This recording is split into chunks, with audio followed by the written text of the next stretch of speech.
ছায়া খুলে ফেলবে। অথচ ওই বিএনপি নেতা ভুলে গেছে গত ১.৫ বছর আগেও মির্জা আব্বাস বোরখা পরে কোর্টে গিয়ে হাজিরা দিত।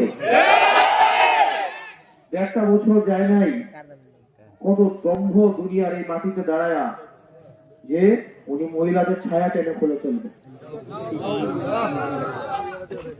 আজকে তাদের বাপ ফিরে আসছে, তাদের এখন মোটামুটি মানুষের অভাব নাই, হাত ডাক দিলে প্রচুর মানুষ জড়ো হয়।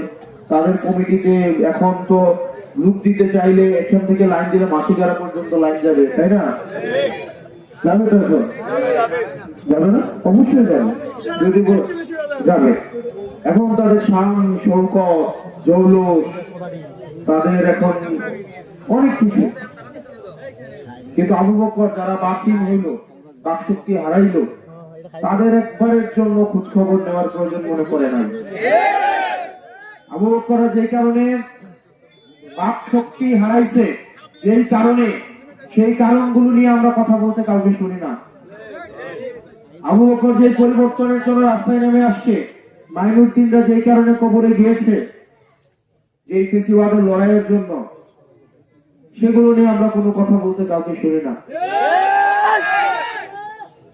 যাই হোক, মাটি উপরে দম্ভ অহংকার, এগুলোর অহংকার আমরা দেখছি এবং এগুলোর পতন আমরা দেখছি। এগুলোর পতন দেখি নাই, পতন দেখি নাই।